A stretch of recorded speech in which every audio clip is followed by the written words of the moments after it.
When my daughter got married, I hid the fact that I inherited $9 million from her grandfather, my father. Thank God I didn't say anything because after the wedding, her husband showed up with a notary demanding everything. He had no idea who he was dealing with. I just smiled and said something that made their faces turn pale and their hands start to tremble.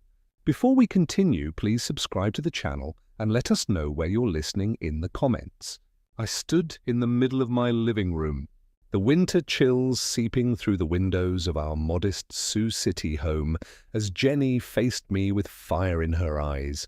It was January 2024 and the argument had erupted like a storm I hadn't seen coming.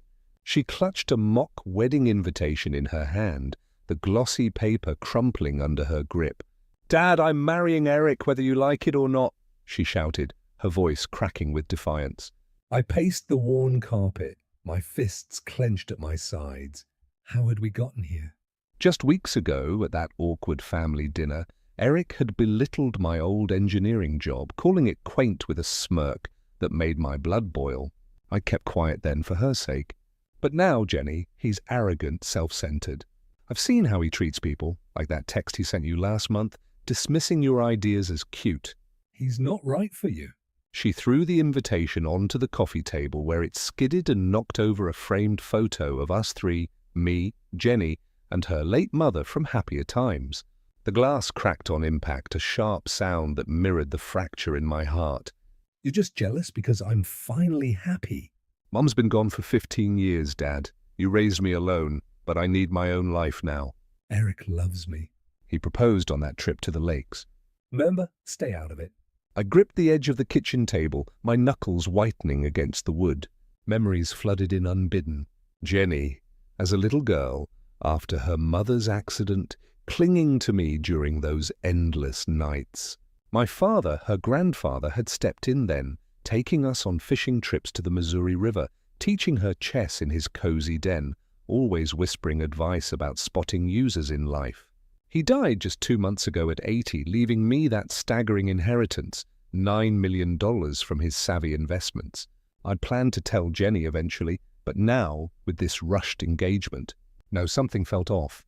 "Jenny, please," I pleaded, stepping closer. "Think about it. You've only known him a year." Why the hurry? Her face twisted in anger, tears welling up. Because I love him, and if you can't support me... "Then don't come to the wedding." She grabbed her coat from the hook by the door, the fabric rustling like a final goodbye, and stormed out into the snowy night. The door slammed, echoing through the empty house. I sank into the armchair, staring at the cracked photo on the floor. My chest tightened with a mix of rage and sorrow. Raising her had been my everything, scraping by on my pension after retiring early to be there for her school plays. Her heart breaks. Grandpa had helped with the bills, always saying, "Protect your blood, George. Family's all we got."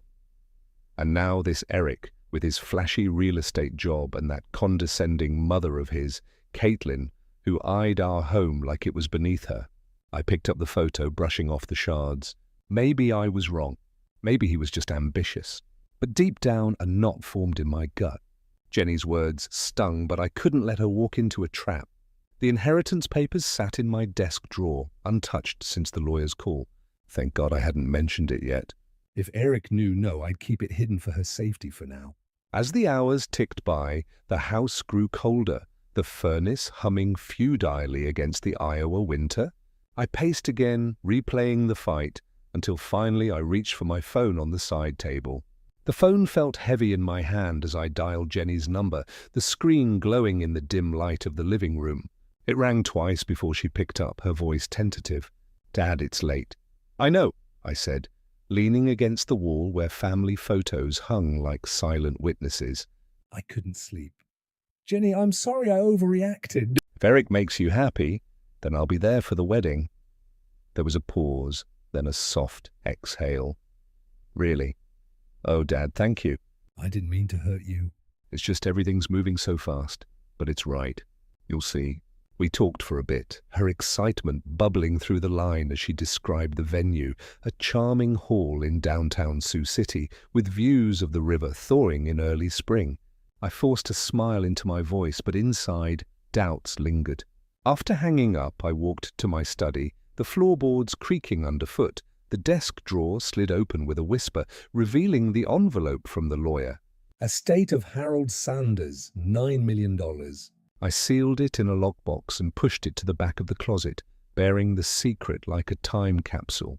The next weeks blurred into a routine of reconciliation. February brought milder days, the snow melting into slush on the suburban streets. I visited Grandpa's grave at the quiet cemetery on the edge of town, the wind rustling through bare trees as I knelt by the headstone. "You'd know what to do, Dad," I murmured, tracing the engraved dates. 1943, 2023. He'd built that fortune quietly, investing in local properties while teaching me the value of discretion. "Protect her," he'd said on his deathbed, gripping my hand. Flashbacks hit me there. Jenny at 10, laughing as Grandpa pushed her on the swing in his backyard. Me, widowed and overwhelmed, leaning on him for advice during her teenage rebellions.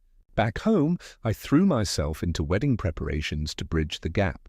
I attended a fitting at the bridal shop, watching Jenny twirl in her gown, the lace catching the fluorescent lights. "You look beautiful," I told her, hugging her awkwardly amid the mirrors. Thanks, Dad. Eric's mom is helping with the flowers. Caitlin has great taste. Jenny beamed, but I noted the subtle strain in her smile when she mentioned Caitlin. Then came the planning lunch at a cozy diner off Sargent Road. Eric and Caitlin joined us, their BMW parked conspicuously outside our modest sedans. Eric shook my hand firmly, his eyes scanning the menu with disinterest. "Philip, glad you're on board. This wedding is going to be top-notch." Caitlin, with her perfectly coiffed hair and designer scarf, leaned in.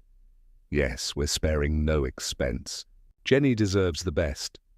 Her tone carried an undercurrent of superiority, as if our family needed elevating. Over sandwiches, conversation flowed, but tensions simmered. I overheard Caitlin whisper to Eric, "Make sure the prenup covers everything just in case." He nodded, smirking. My thought paused midair. Was that greed I detected? Jenny chatted animatedly about honeymoons, oblivious. Later, alone in my car driving home, I gripped the steering wheel tighter. That remark gnawed at me. I stopped by my old friend's office, a lawyer in a strip mall downtown, and casually asked about inheritance privacy. "It's airtight if you don't disclose," he assured me, handing over a pamphlet. "But why hide it?" "Just being cautious," I replied, pocketing it. March arrived with budding trees, and the wedding loomed in April. I helped Jenny pack favors at her apartment, a small place she shared with Eric now. Boxes cluttered the living room, tissue paper crinkling as we worked. "Dad, Eric's been so supportive," she said, tying a ribbon. "He even suggested we buy a house after something bigger." I nodded, but inwardly alarms rang. His real estate background made sense, but the push felt calculated. "Sounds ambitious. Just make sure it's what you want." She paused, ribbon in hand. "Of course, why wouldn't it be?" That night, at a family dinner Eric hosted at their place, Caitlin dominated the talk, boasting about her business deals. Eric chimed in, his arm around Jenny possessively. As dessert was served, pie from a local bakery, the conversation turned to futures. "George, you must have some savings tucked away from your engineering days," Eric said casually, his eyes sharp. I deflected with a laugh. "Enough to get by." But his gaze lingered, and Caitlin's smile didn't reach her eyes. As I left, waving goodbye from the porch, a chill unrelated to the evening air settled over me. The wedding was just weeks away, and something in their demeanor whispered trouble. I stepped into the wedding hall in downtown Sioux City that crisp March afternoon in 2024. The floral arches framing the entrance like a deceptive promise of joy. The unease from that family dinner lingered, a knot in my stomach as I adjusted my tie and scanned the crowd. Guests mingled under chandeliers, their chatter blending with soft music. But I caught Caitlin's sharp glance from across the room. She stood beside Eric, both in tailored outfits that screamed excess. The ceremony began promptly, Jenny walking down the aisle on my arm, her veil fluttering slightly. She squeezed my hand, whispering, "Thanks for being here, Dad." I nodded, forcing calm, though my mind raced back to Grandpa's warnings about hasty unions. Vows were exchanged, Eric's voice steady, almost rehearsed, as the officiant pronounced them husband and wife. Applause erupted, but I clapped mechanically, watching Eric kiss her with a possessiveness that set my teeth on edge. At the reception, tables groaned under platters of Midwestern fare, roast beef, mashed potatoes, and salads dotted with local cheeses. I navigated the crowd, greeting relatives, but tension built as I approached the head table. Caitlin intercepted me with a glass of champagne, her smile thin. "Philip, how quaint that you're here alone. No +1 from your, circles." I accepted the glass, my grip steady. Family's enough for me, Caitlin. "Congratulations on the day." She leaned in, voice low. Eric's worked hard for this. "Jenny's lucky he'll elevate her beyond, well, what she's known." Her eyes flicked to my simple suit. A jab I ignored, but it stung like salt in a fresh cut. Eric joined us, clapping my shoulder too hard. "Philip, great turnout." "Your toast later. Keep it short." "Yeah, we've got a schedule." I moved away, finding a seat, but overheard guests murmuring near the bar. "She's marrying up, that's for sure. Her dad's sweet, but that house of theirs." Heat rose in my cheeks. Jenny danced with Eric, laughing, yet her eyes darted to me occasionally, as if seeking reassurance. The toast came after dinner. I stood, glass raised, heart pounding. "To Jenny and Eric, may your life together be filled with the love and respect Jenny deserves.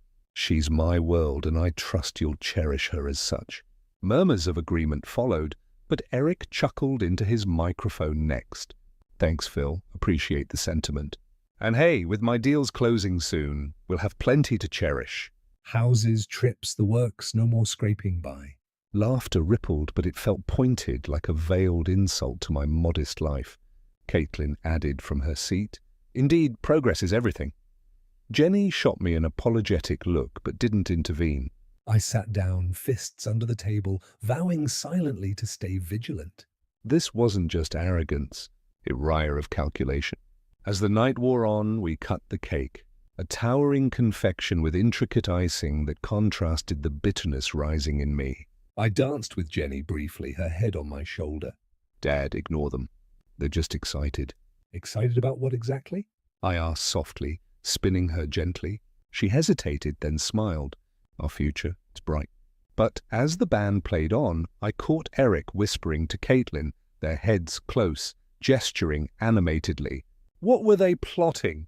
The twist hit during the garter toss. Eric flung it with flair, landing near a group of his colleagues who whooped. One joked loudly, "Bet on the inheritance next." Eric laughed it off, but his eyes met mine for a split second, sharp and knowing. Did he suspect something about Grandpa's estate? My pulse quickened. Thank God I'd hidden it. The evening wound down with farewells. Jenny hugged me tight outside, the spring air carrying a hint of rain. "Love you, Dad. Honeymoon in the works. Talk soon." I watched their car pull away, tail lights fading into the night, that knot of worry tightening. What lay ahead for her in that new life? A week later, my phone rang shrilly in the quiet of my living room, jolting me from a book. It was late March, and the days had dragged with uneasy texts from Jenny, short updates about settling in. Nothing deep. Her name flashed on the screen, and I answered quickly. "Jenny, everything okay?" Her voice broke. Sobs punctuating words. "Dad, please come get me." "I can't stay here." "It's all wrong." My heart slammed. "What happened?" "Where's Eric? Just come." "I'm outside with my things. Hurry." She hung up, leaving me staring at the phone, mind racing. I grabbed my keys from the hook, coat halfen, and dashed to the car. The engine roared to life as I peeled out of the driveway. Familiar Sioux city streets blurring under streetlights. Rain started pattering on the windshield, mirroring the storm inside me. What had he done? Flashbacks to the wedding joy, her radiant smile clashed with this nightmare. I checked in daily via messages, sensing her replies growing tear, but she'd brushed off my concerns. 15 minutes later, I turned onto their street in the upscale suburb, headlights cutting through the drizzle.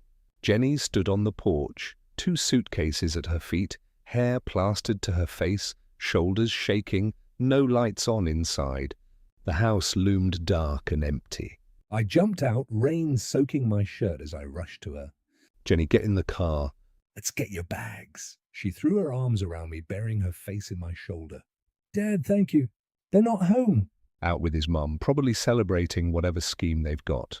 I loaded the suitcases into the trunk, the thud echoing my resolve. Tell me what happened. Did he hurt you? She slid into the passenger seat, wiping her eyes with a sleeve. Not physically, but it's bad. Let's just go. I need to get away from here. I started the car, pulling away slowly, the wipers swishing rhythmically. The suburb faded behind us, replaced by quieter roads leading back to my place. Start from the beginning. Whatever it is, we'll fix it. She drew a shaky breath, clutching the door handle. After the honeymoon talk fell through, he said work was too busy. We argued. Then yesterday I found papers. Divorce papers, Dad, hidden in his drawer and messages on his phone to another woman. He's been planning this. My grip tightened on the wheel, anger surging, but I kept my voice even. Divorce already and cheating. Tears streamed down her face. Worse, he mentioned something about securing assets in a call with Caitlin. I frowned, remembering Grandpa's stories about his property deals. Dad, is he talking about something Grandpa left? You never mentioned a will. I shook my head, brushing it off. Nothing to tell yet, Jenny. Let's focus on getting you out of this first. Like they expected money from you or Grandpa. I confronted him and he laughed. Said I was naive, that the marriage was a step up for me. But now it's not worth it. The twist gutted me. Not just betrayal, but premeditated greed. I handed her a tissue from the glove box, our fingers brushing. Why now? What changed? She dabbed her eyes, voice trembling. I don't know everything yet, but he kept asking about your finances, probing. When I said you had nothing big, he got distant. Dad, I ignored your warnings. I'm so sorry. We turned onto my street, the house lights welcoming in the rain. But she paused, staring out the window. There's more, he said. If I leave quietly, no fuss. But I think they're coming after something. Maybe the house. Or, wait, did Grandpa leave anything I don't know about?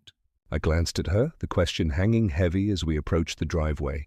I handed Jenny the tissue as we drove through the rain-slicked streets of Sioux City, the wipers sweeping in steady arcs across the windshield. Here, dry your eyes, I said softly, keeping one hand on the wheel. Take your time, but tell me everything. We can't fix this if I don't know. She pressed the tissue to her face, fibers catching on her damp skin like fragile regrets. It started right after the wedding. We didn't even go on that honeymoon he promised. Said work was piling up. But yesterday I came home early from the office feeling off. His car was there, but the house was too quiet. I walked in and heard voices from the bedroom. Not just his, hers, a woman from his office. I think they were together. I froze in the doorway. Dad, he didn't even look sorry when he saw me. Just annoyed, like I'd interrupted something trivial. My knuckles whitened on the steering wheel. Rage bubbled up, but I swallowed it, focusing on the road ahead, headlights piercing the fog, rolling in from the Missouri River. And the divorce papers? You mentioned messages. She nodded, crumpling the tissue in her fist. After I confronted him, he shoved the papers at me, said, "Sign them quick." No fuss. But I grabbed his phone first, text to her going back months, and to Caitlin too, plotting about assets and how to secure the family fortune. He kept grilling me about Grandpa's will, asking if you'd hidden anything. I told him nothing, but he laughed, said I was blind. Dad, I should have listened to you from the start.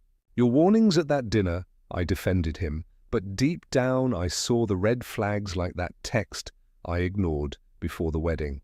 Him joking with a friend about marrying into money. I thought it was harmless. The twist hit me like a punch. Not just infidelity, but a calculated hunt for the inheritance I'd buried away. I glanced at her, seeing the little girl I'd raised reflected in her weary eyes.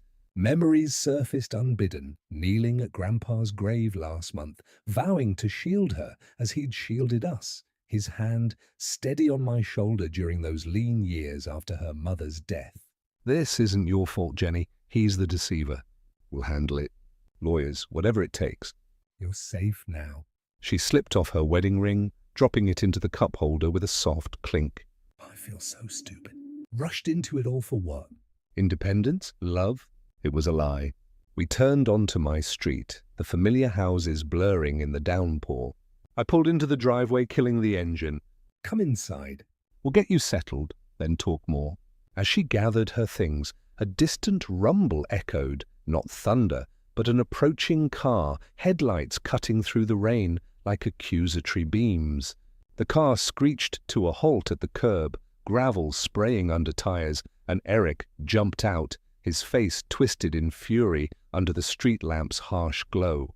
It was early April now, just hours since I'd brought Jenny home. She'd sipped tea in the kitchen, spilling more details between sobs, then napped fitfully on the couch while I paced, my resolve hardening like steel. The confrontation I'd anticipated had arrived sooner than expected. I stepped out into the yard, the cool night air biting at my skin, positioning myself between the house and him.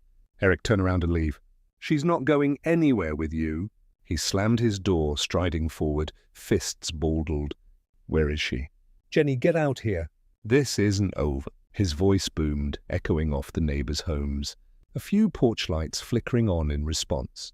I held my ground, arms crossed. She's inside safe. You betrayed her, cheated, and now you're done. Get off my property before I call the police. He laughed bitterly, stopping just short of me, rain dripping from his hair.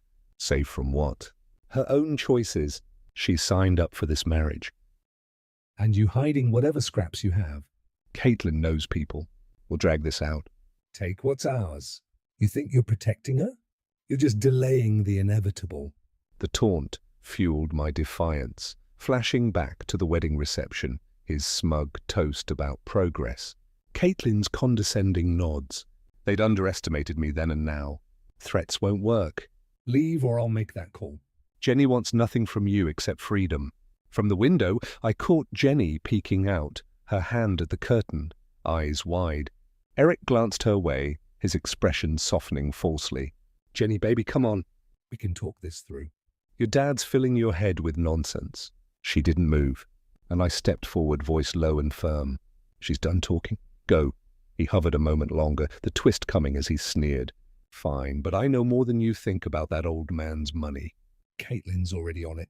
You'll regret this.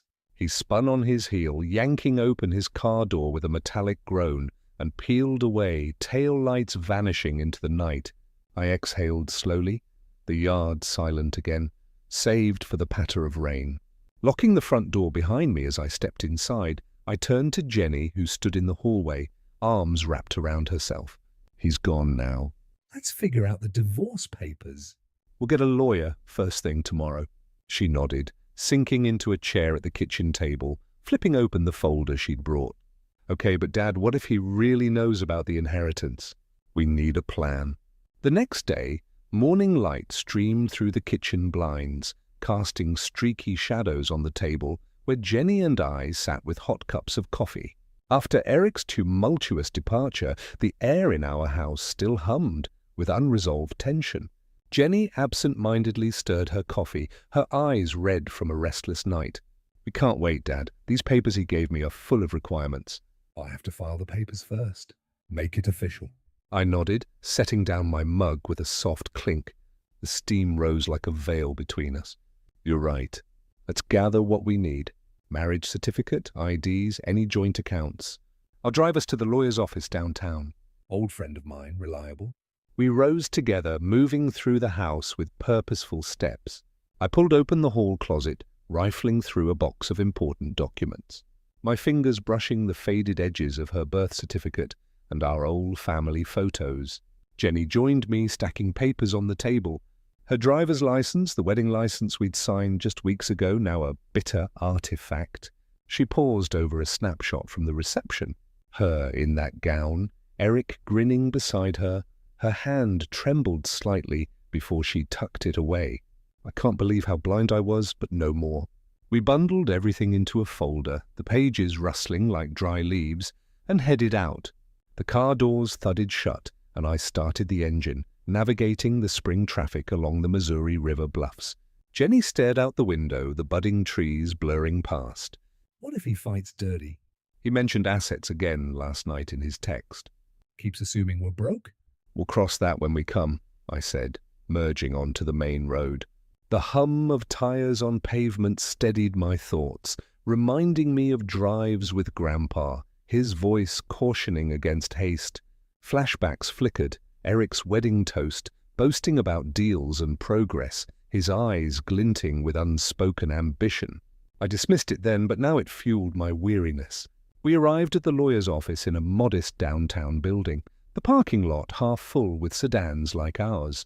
Inside, the waiting area smelled of fresh coffee and old files. The receptionist waved us back to Jim's cluttered desk, piled with folders and a half-eaten donut. Jim, a balding man in his 60s with wire-rimmed glasses, stood to shake hands. "Philip, Jenny, tough spot, but we'll sort it. Sit." We settled into worn chairs, spreading the documents across his desk. Jim flipped through them, pen tapping rhythmically.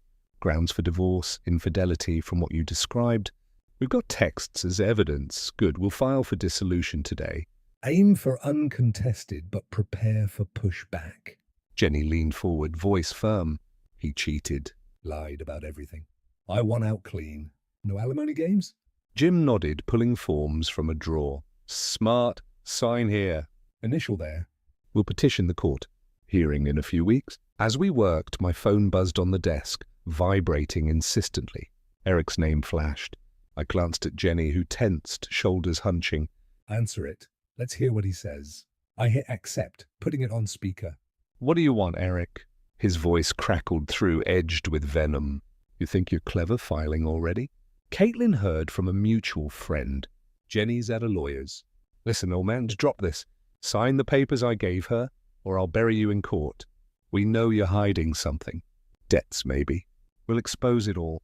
Jenny's eyes flashed. Expose what? "Your affair. Go ahead, Eric. I'm done with your threats." He laughed short and harsh. Big words. "But when the judge sees how unstable she is, rushing out like that, we'll claim abandonment." "And assets?"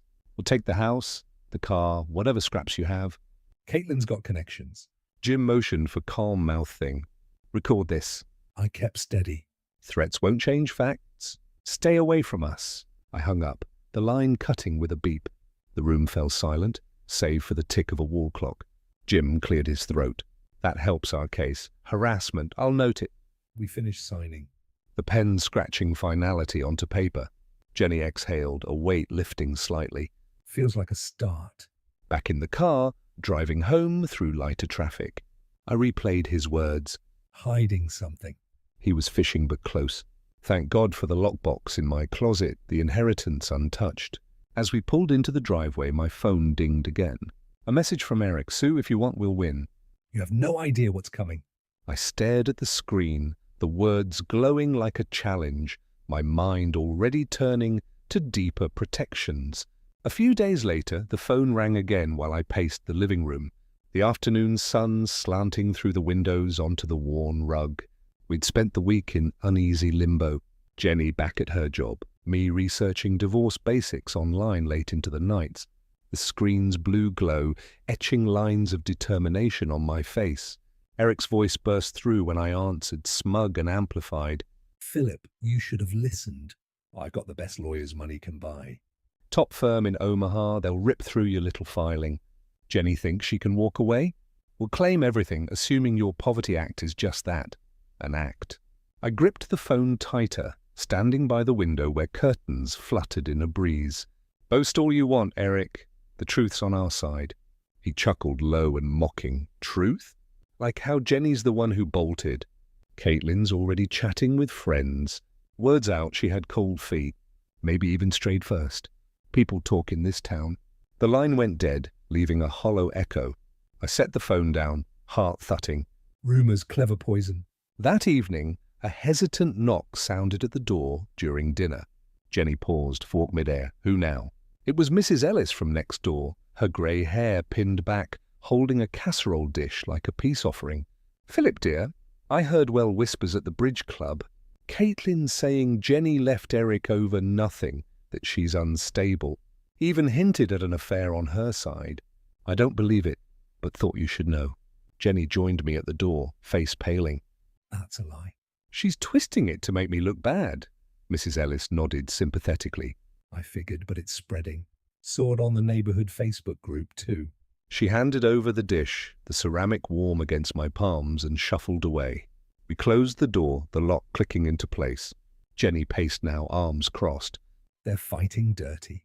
At work today, a co-worker asked if I was okay, said she'd heard from a friend of Caitlin's about troubles. We need to hit back. I nodded, moving to my study where the computer hummed to life. Agreed. Time to use what I've got. Fingers flying over the keys. I searched for private investigators in Sioux City, discreet ones specializing in marital disputes. A name popped up. A former cop with good reviews. Flashbacks hit, bearing the inheritance papers months ago. Grandpa's voice echoing, "Discretion saves lives." The tide was shifting, my hidden strength ready to emerge. Late April found me in the dim light of my study in Sioux City. The court notice crumpled slightly in my hand from where I'd gripped it too hard. The preliminary hearing was set for next month, a ticking clock that amplified every shadow in the room. I set the paper down beside the lockbox I'd pulled from the closet, its metal edges cool under my fingers. Inside lay the inheritance documents, $9 million, Grandpa's legacy, hidden like a weapon in reserve. Staring at the figures, I felt a surge of resolve. It was time to wield it carefully, turning secrecy into a shield and sword. I picked up the phone, dialing the number of an elite lawyer I'd researched online, one specializing in family disputes and asset protection. The line connected after 2 rings. "Mr. Sanders, this is Elena Vasquez. How can I assist?" Her voice was crisp, professional. "I need representation for a divorce case involving potential fraud, discreetly, and resources to investigate the other party." We arranged a meeting for the next day at a quiet cafe on the edge of town, away from prying eyes. After hanging up, I wired a modest retainer from a separate account I'd set up anonymously. $50,000 to start, untraceable to the main fortune. The transaction confirmed with a soft beep on my computer, and I leaned back, mind drifting to November 2023. Grandpa on his deathbed, his hand frail in mine. "Philip, the money's for protection, not show. Use it wisely against those who'd steal our peace." His eyes had burned with that final wisdom, the room heavy with the scent of hospital antiseptic. I'd nodded, sealing the vow. The following morning, I drove to the cafe, the spring sun glinting off the Missouri River as I crossed the bridge. Blooms dotted at the roadside, a deceptive calm. Inside, Eleanor waited at a corner booth, her dark hair pulled back, a tablet opened before her. We shook hands and I slid the folder of initial filings across. Eric's pushing for assets he assumes don't exist. But there's more. Rumors, threats. I want a detective to dig deeper. She scanned the pages, nodding slowly. "Smart. I know a good one. Former FBI specializes in financial trails. We'll uncover any improprieties." Our conversation flowed in hushed tones, her outlining strategies, counterclaims for emotional distress, evidence of infidelity to nullify his demands.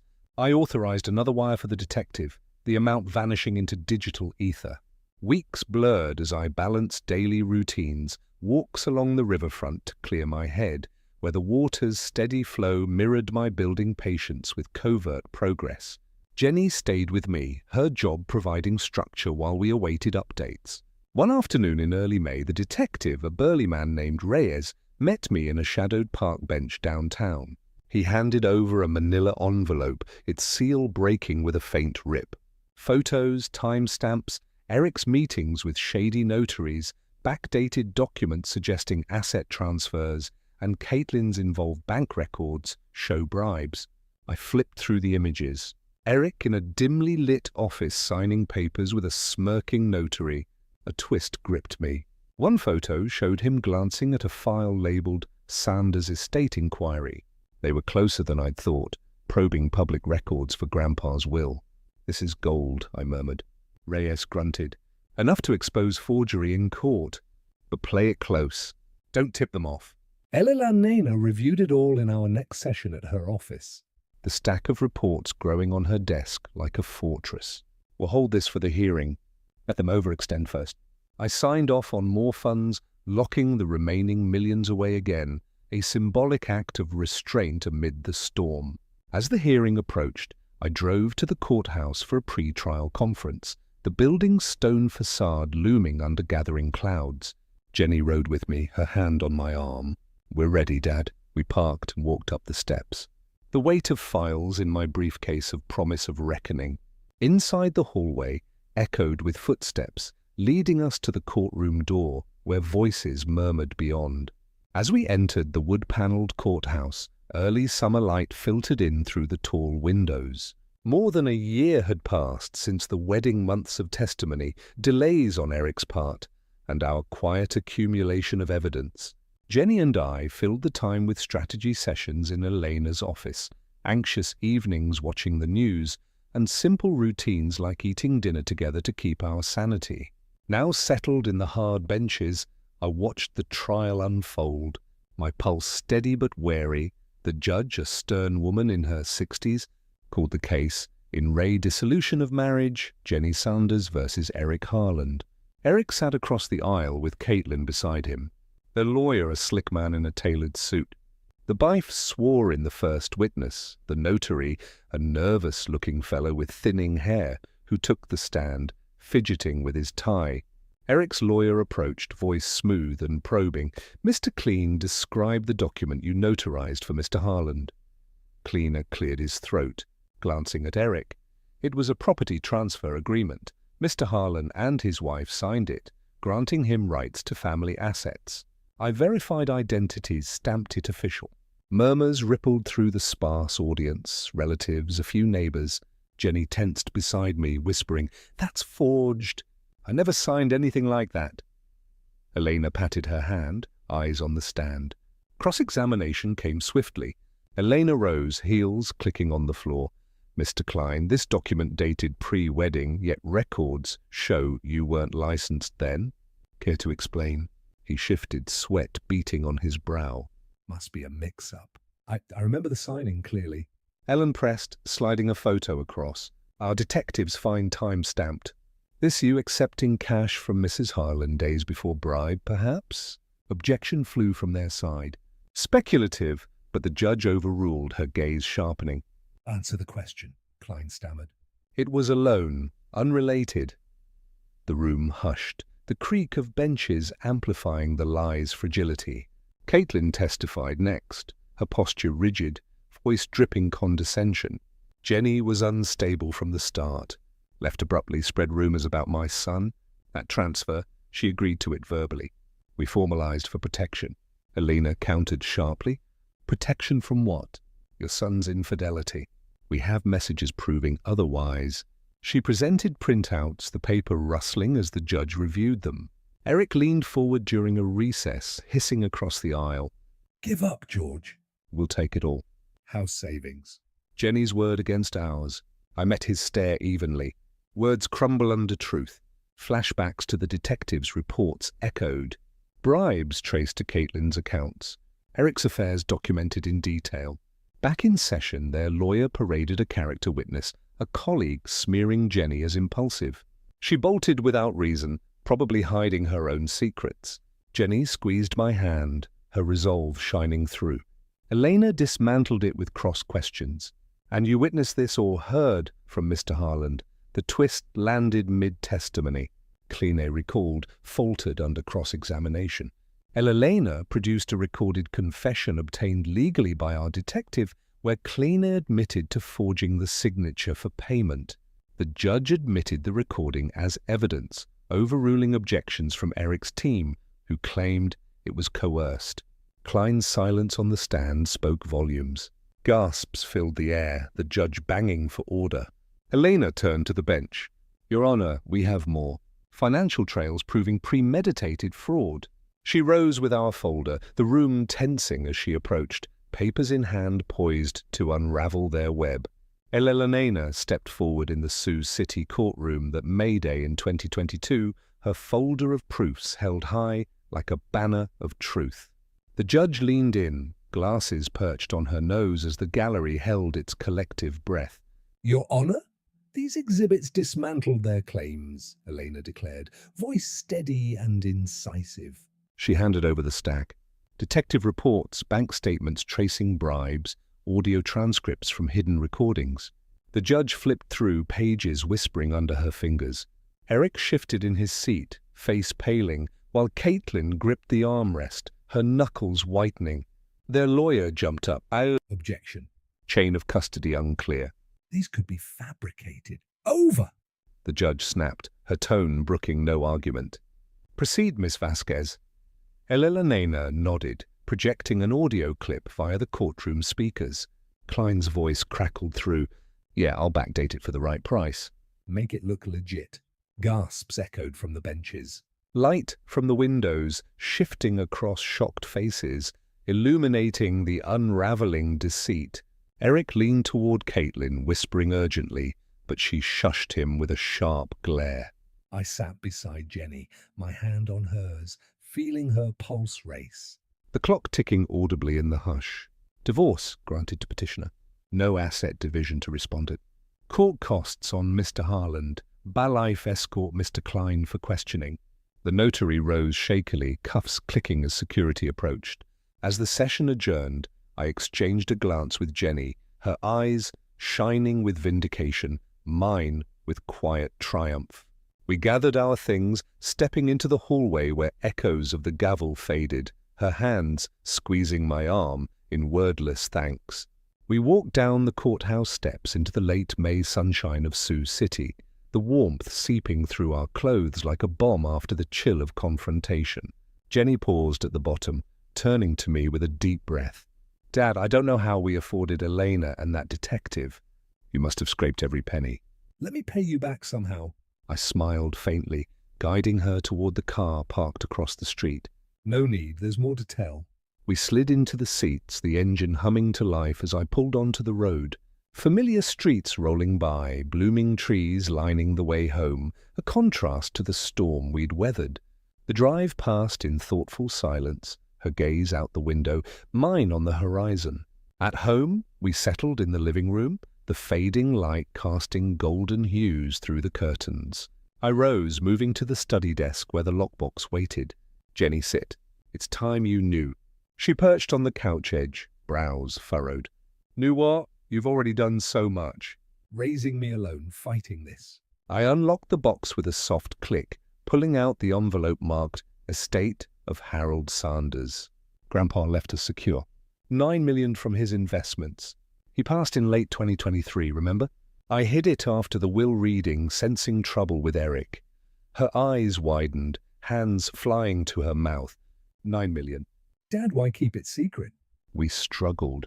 Bill's the house. I sat beside her, spreading the papers on the coffee table, their crinkles filling the quiet room. For protection, Grandpa warned me on his deathbed. Users will come sniffing. That hospital room, his voice weak but firm, echoing his fishing trips with us, teaching caution. If you like this story, please like this video, subscribe to the channel,